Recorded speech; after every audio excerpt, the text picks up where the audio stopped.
atelier Art for Science en entreprise, c'est la possibilité à l'entreprise, donc aux dirigeants, aux patrons et à leurs salariés, d'accueillir Art for Science. En général, on arrive à 4. Donc il y a Mélanie, la dirigeante, David et 2 artistes. Et en fait, on vient présenter Art for Science, l'association Art for Science. Donc Mélanie prend le micro, elle parle à peu près une demi-heure devant tous les dirigeants et les salariés.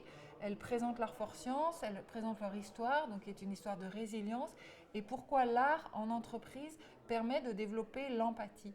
Et du coup, en général, les ateliers Art for Science en entreprise permettent de développer de l'empathie et peut-être après avoir vécu ces ateliers,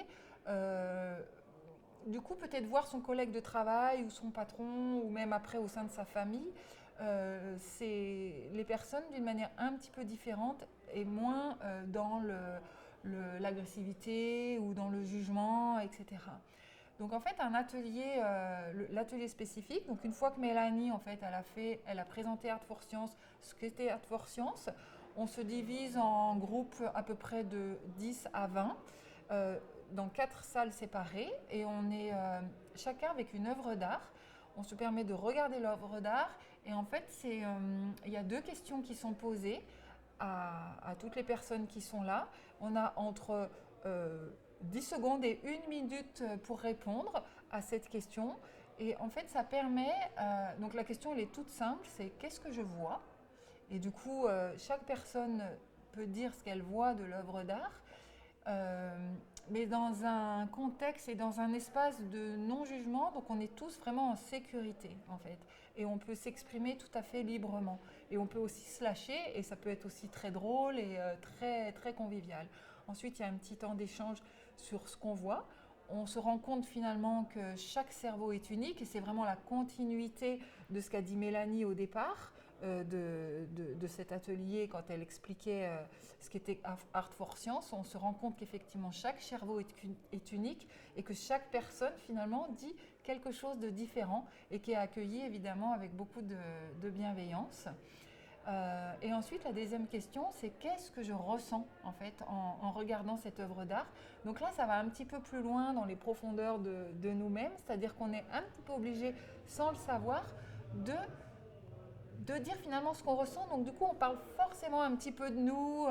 Mais voilà, moi je ressens de la tristesse quand je vois ce tableau, je trouve qu'il est trop noir ou alors je ressens, j'aime pas du tout, ou au contraire j'aime beaucoup, ça m'ouvre peut-être de l'imaginaire, etc. Et là, encore une fois, on voit que chaque réponse est différente.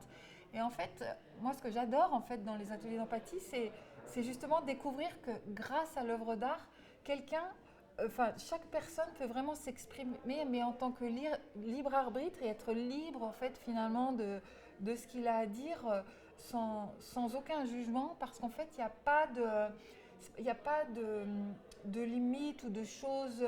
C'est pas comme s'il y avait un enjeu politique ou un enjeu de l'entreprise. En fait, là, on dit quelque chose sur une œuvre d'art et du coup, chacun vraiment a vraiment le droit de dire ce qu'il a envie de dire et l'autre n'a pas à le juger. S'il dit que c'est vert alors que l'autre trouve que c'est rouge, ben, peu importe en fait.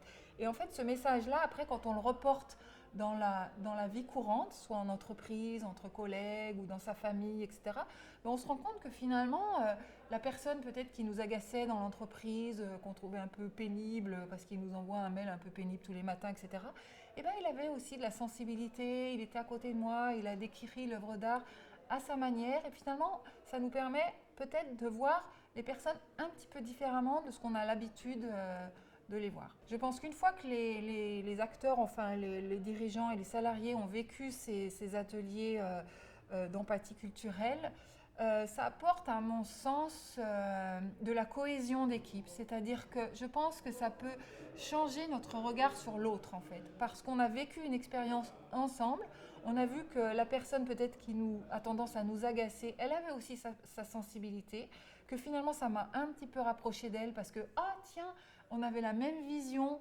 de cette œuvre d'art alors que d'habitude on n'est jamais d'accord, et peut-être que ça peut changer notre regard sur l'autre et du coup nous rapprocher et développer cette fameuse empathie en fait.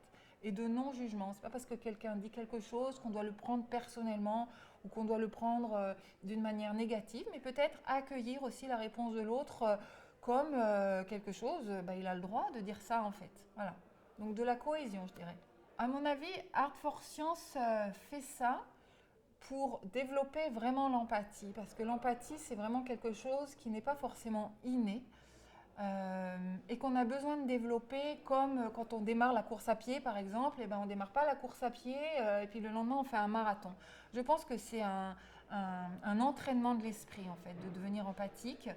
Et Art for Science fait ça, je pense, pour ouvrir les consciences, pour éduquer aussi voilà, l'empathie et